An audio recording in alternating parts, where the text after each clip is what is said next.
Question number 1 है, भारत की संघीय व्यवस्थापिका को किस नाम से जाना जाता है। भारत के संघीय व्यवस्थापिका को किस नाम से जाना जाता है। तो आंसर है सांसद। सांसद को जो संघीय व्यवस्था के नाम से जाना जाता है। ठीक है।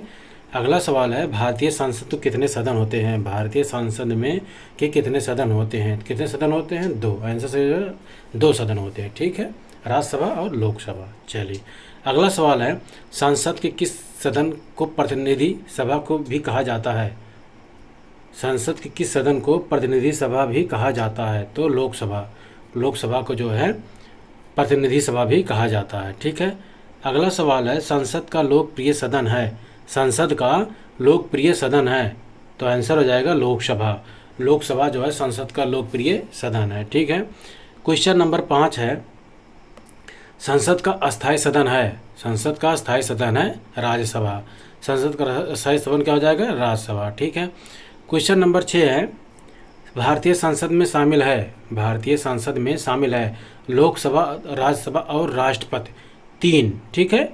लोकसभा, राज्यसभा और राष्ट्रपति तीनों जो है भारतीय संसद में शामिल है। ठीक है। चलिए अगला सवाल है, क्वेश्चन नंबर 7 है, निम्नलिखित में से कौन सा एक प्रावधान भारतीय संविधान के अंतर्गत संसद के सदस्यों के विशेष अधिकारों तथा उन मुक्तियों को निर्धारित करता है। ठीक है। वो किस अनुच्छेद में वर्णित है।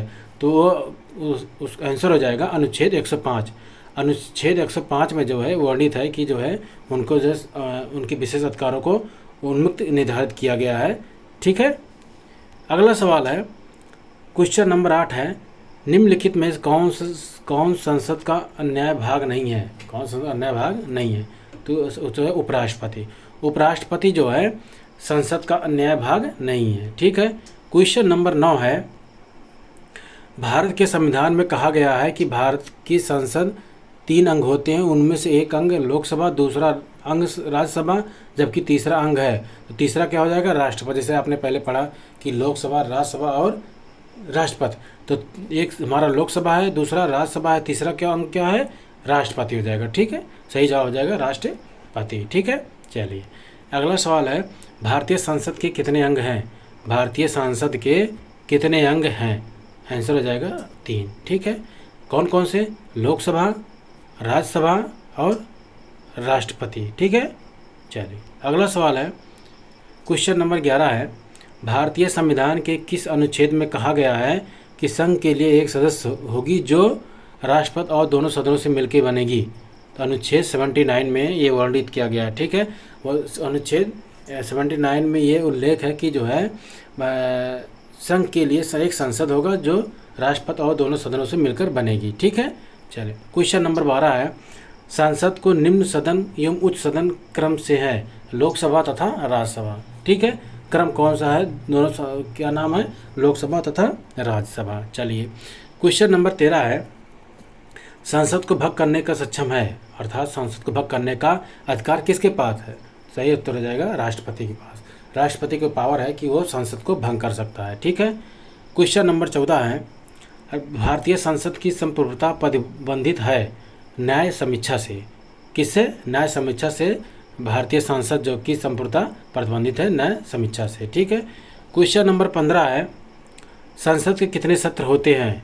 संसद के कितने सत्र होते हैं। तो आंसर हो जाएगा 3 सत्र होते हैं। कितने सत्र होते हैं? 3 सत्र होते हैं। ठीक है। क्वेश्चन नंबर 16 है, संसद के 2 सत्रों के बीच अधिकतम कितना अंतराल किया जा सकता है। तो कितना अंतराल हो जाएगा? 6 महीने। मतलब 2 संसद के बीच कितना अंतराल होना चाहिए? कम से कम 6 महीने का अंतराल होना चाहिए। ठीक है। क्वेश्चन नंबर 17 है, भारतीय संसद के दोनों सदनों की संयुक्त बैठक किस संबंध में होता है। तो आंसर हो जाएगा साधारण विधेयक। साधारण विधेयक के जो है संयुक्त बैठक किसके संबंध में होता है? साधारण विधेयक के संबंध में होता है। ठीक है। क्वेश्चन नंबर 18 है, साधारण विधेयक से संबंधित गतिरोध को दूर करने के लिए संसद के दोनों सदनों की संयुक्त बैठक कौन बुलाता है। सही उत्तर हो जाएगा राष्ट्रपति। राष्ट्रपति है जो है दोनों सदनों को संयुक्त बैठक में बुलाता है। ठीक है। क्वेश्चन नंबर 19 है, लोकसभा में राज्यसभा की संयुक्त बैठक कब होती है। लोकसभा में और राज्यसभा में संयुक्त बैठक कब होती है। तो आंसर हो जाएगा लोकसभा एवं राज्यसभा में मतभेद होने पर। ठीक है। संयुक्त बैठक कब होगी? जब दोनों में मतभेद हो जाएगा, तब जो है लोकसभा और राज्यसभा की संयुक्त बैठक राष्ट्रपति के निरीक्षण में, राष्ट्रपति के जो है अधीन वो संयुक्त बैठक कराई जाती है। ठीक है, चलिए क्वेश्चन नंबर 20 है, यदि किसी संबंधी विधेयक पर राज्यसभा तथा लोकसभा के बीच गतिरोध आता है तो उसका समाधान कौन करेगा? तो संसद का संयुक्त सत्र जो है ये जो है इसका समाधान करेंगे। ठीक है, चलिए अगला सवाल है, क्वेश्चन नंबर 21 है, स्वतंत्र भारत के संसदीय इतिहास में अभी तक कितनी बार संघ की बैठक बुलाई गई है? तो 3 बार। कितनी बार बैठाई गई है? ऐसा इतिहास में 3 बार हुआ है कि जो है संसद को दोनों सदनों को बुलाया गया है। ठीक है, चलिए क्वेश्चन नंबर 22 है, क्या राष्ट्रपति और उपराष्ट्रपति कभी संयुक्त अधिवेशन की अध्यक्षता करते हैं?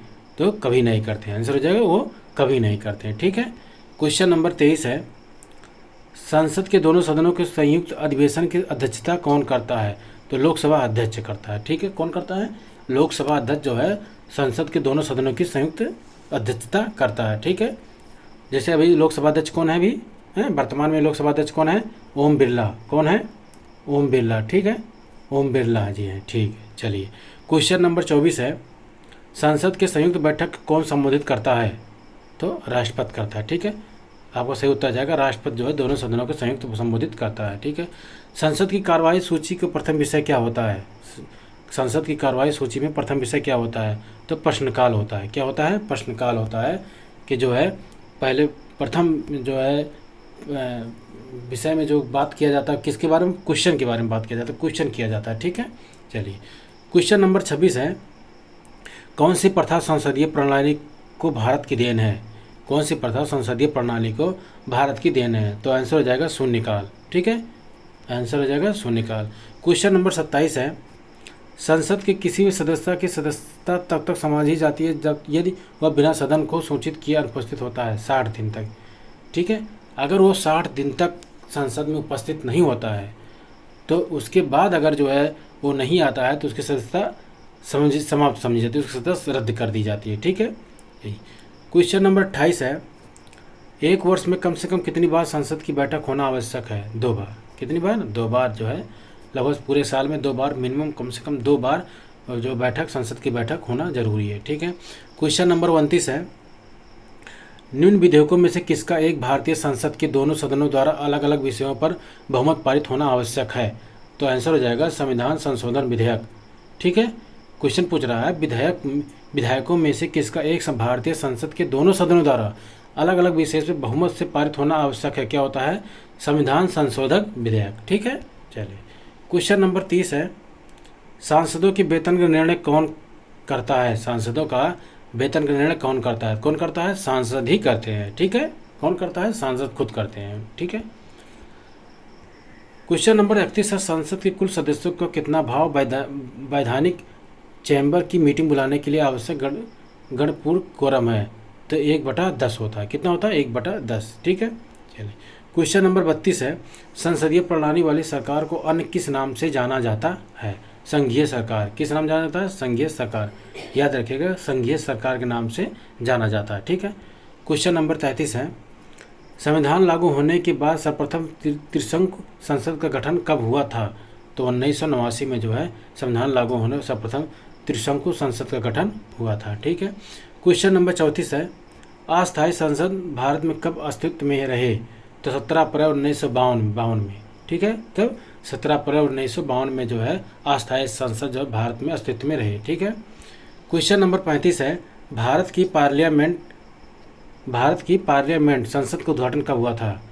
पार्लियामेंट जो हमारा पहले था कब उद्घाटन कब हुआ था? 1927 में जो है हुआ था। ठीक है, क्वेश्चन नंबर 36 है, संसद के दोनों सदनों का सत्रवासन कौन करता है?